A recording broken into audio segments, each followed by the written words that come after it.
आज का पाठ एज़ेकियल नबी का ग्रंथ अध्याय 9 वाक्य संख्या 1 से 7, अध्याय 10 18 से 20 तक।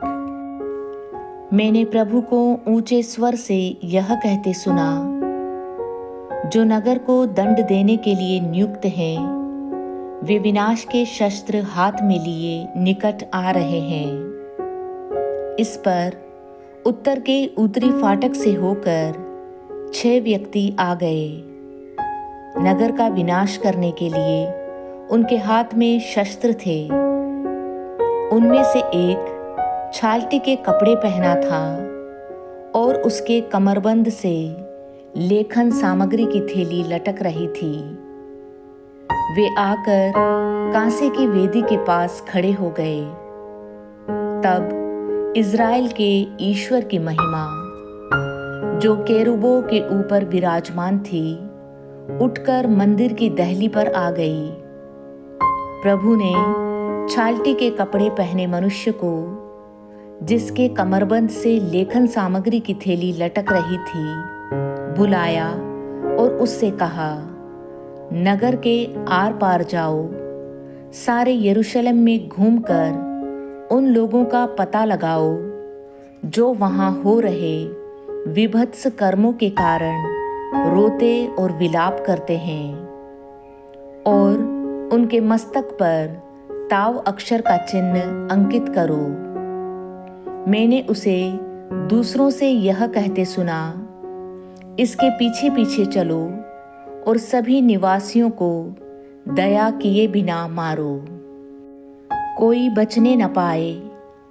तुम बूढ़ों, नवयुवकों और नवयुवतियों को, दूध मुहे बच्चों और स्त्रियों को दया किए बिना मारो, किंतु जिन पर ताव अक्षर का चिन्ह अंकित है, उन पर हाथ मत लगाओ। मंदिर से शुरू करो। उन्होंने पहले मंदिर के सामने के बूढ़ों को मार डाला। तब उसने उनसे कहा, मंदिर को अपवित्र करो और प्रांगण को लाशों से भर दो। इसके बाद नगर जाकर लोगों का वध कर दो। वे आगे बढ़कर नगर के लोगों का वध करने लगे। तब प्रभु की महिमा मंदिर की दहली से उठकर केरूबों पर उतरी। केरूब पंख फैलाकर मेरे देखते जमीन के ऊपर उठे और पहिए भी उनके साथ चले गए। वे मंदिर के पूर्वी द्वार के पास उतरे और इज़राइल के ईश्वर की महिमा उनके ऊपर विराजमान रही। वे वही प्राणी थे जिन्हें मैंने कबार नदी के पास रहते समय इज़राइल के ईश्वर के नीचे देखा था, और अब मैं समझा कि वे केरूब थे। आज का सुसमाचार संत मत्ती अध्याय 18 वाक्य संख्या 15 से 20 तक।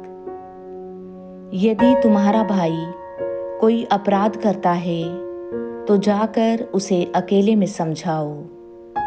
यदि वह तुम्हारी बात मान जाता है, तो तुमने अपने भाई को बचा लिया। यदि वह तुम्हारी बात नहीं मानता, तो और 2-1 व्यक्तियों को साथ ले जाओ, ताकि 2 या 3 गवाहों के सहारे सब कुछ प्रमाणित हो जाए। यदि वह उनकी भी नहीं सुनता, तो कलीसिया को बता दो, और यदि वह कलीसिया की भी नहीं सुनता, तो उसे गैर यहूदी और नाकेदार जैसा समझो। मैं तुमसे यह कहता हूँ, तुम लोग पृथ्वी पर जिसका निषेध करोगे, स्वर्ग में भी उसका निषेध रहेगा, और पृथ्वी पर जिसकी अनुमति दोगे, स्वर्ग में भी उसकी अनुमति रहेगी।